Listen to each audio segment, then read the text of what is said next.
आप सभी को डीजे शैलेश म्यूजिक की तरफ से हार्दिक शुभकामनाएं करता है और करता ही रहेगा। डीजे शैलेश म्यूजिक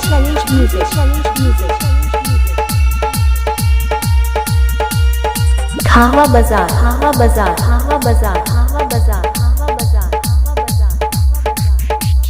छीटा जवानी के उड़े दहो मनवा से मनवा के जुड़े दहो छीटा जवानी के उड़े दहो मनवा से मनवा के जुड़े दहो आज सवारिया तान की टूट जाए राजा जी पलंग का जवान के टूट जाए राजा जी पलंग का जवान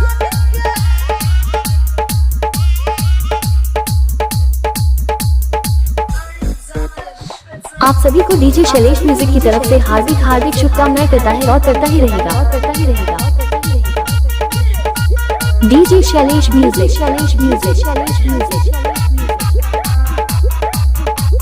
खावा बाजार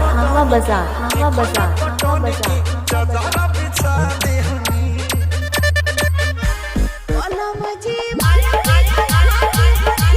पलंग पर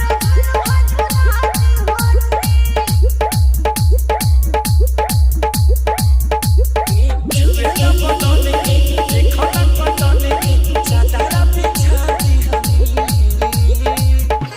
पलम जी माया पलंग पर झुलाती होनी परियार पति बेटिया बखान के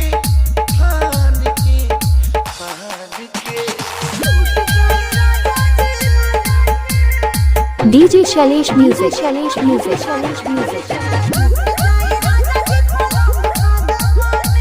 खावा बाजार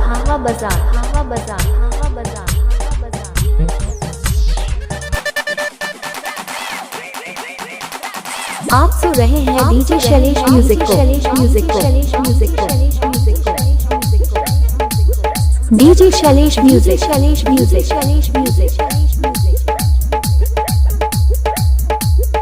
बने दब सरमी देहिया में गरमी बैठे लागी हो अमरिया लागी हो नस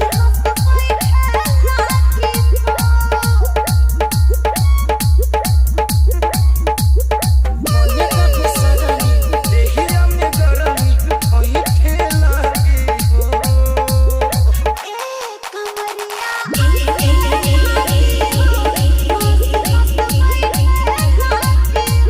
बहाना ना बनावा सब जान की आप सुन रहे हैं डीजे शैलेश म्यूजिक को डीजे शैलेश म्यूजिक खावा बाजार